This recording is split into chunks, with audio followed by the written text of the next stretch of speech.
The selected seeds are used for the production of hedge plants called stools. The cuttings from the stools are grown in the nursery during winter and planted out 12 months later. In the traditional method, cuttings are grown in beds and then planted out open-rooted. With this method, the tops and roots can be pruned just prior to planting. By growing the cuttings in tubes, there's better control over growing conditions and there is less transplant shock. The stems are planted out within 2 days of leaving the nursery. Prior to planting, the ground is ripped to break up the root systems of the previous trees. It is often the case that the quality of the soil is improved with each subsequent planting. In 12 months, the plants have grown to a height of 300 millimetres, and within a few years they are well established.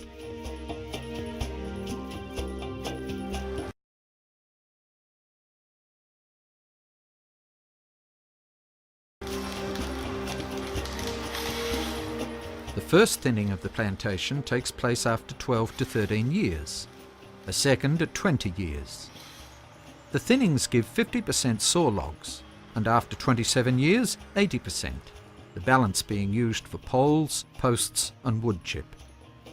98% of the tree's nutrients are in the needles, and these are left to rot back into the soil. The initial planting is at the rate of 1,300 stems per hectare. When clear felling finally takes place, there are 160 trees per hectare. It takes approximately 25,000 hectares of balanced growth to supply a sawmill on a sustainable basis. The logs are transported to the roadside by a forwarder where they are stacked, small for wood chip or pulp, and those straight and over 300 millimetres in diameter for the sawmill.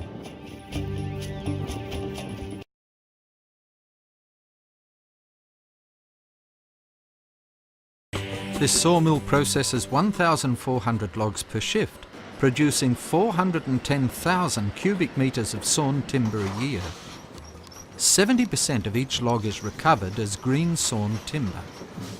Each log is measured and a digital image taken to determine royalties to be paid to the grower.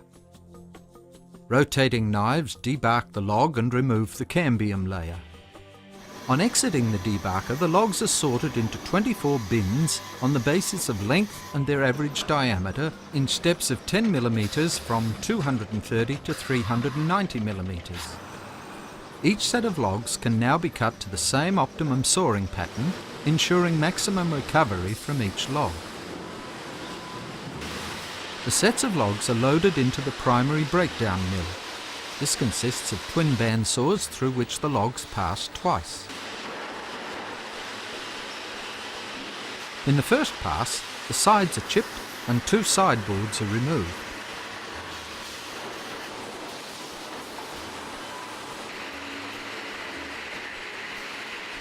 The cant comes back and re-enters the bandsaw, taking off the remaining 2 sideboards.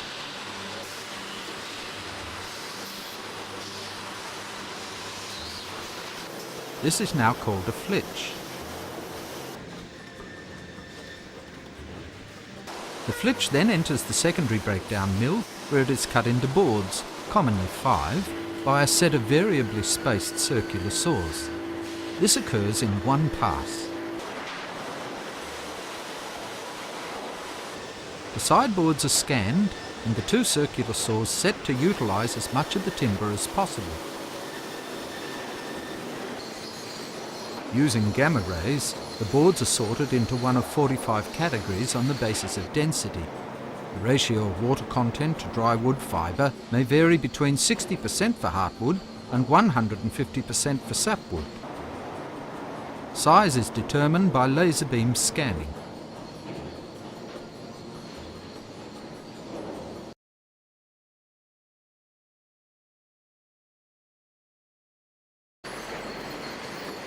The boards now move forward to a 45-bin stacker. Each bin contains boards that require the same drying schedule. The drying process is computer controlled to the correct drying profile for each type of wood. The wood to be used for house framing is dried in 12 hours. Pine to be used for furniture and moulding requires a slower drying rate of 24 hours to eliminate the formation of internal checking and to reduce residual stresses within the timber. After kiln drying, the boards are left in equalisation stacks for 4 to 21 days to reduce the internal stresses within the timber. The fillet of dried stress-relief boards is unpacked and visually checked. Any defective pieces are rejected.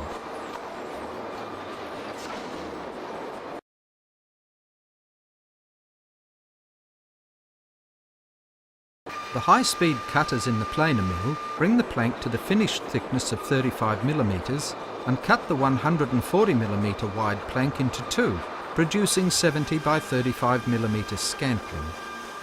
The exit speed from the mill is up to 550 metres per minute.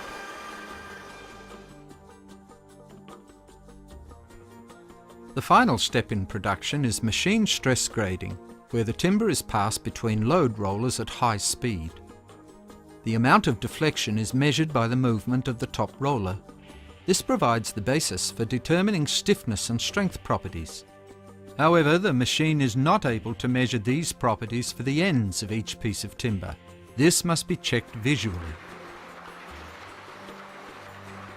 A colour dye is sprayed onto the wood to indicate its local stiffness. The mill uses this colour code to determine the stress grade of the stick. Visual graders check the timber and, if necessary, mark the grade down. They also note to what length each piece is to be cut. The symbols of the fluorescent crayons on each piece are read by the machine reader, and this information is combined with a laser imaging system that automatically determines the best way to dock the piece to minimise any bowing present. The scantling is docked, sorted, branded and packaged for the marketplace.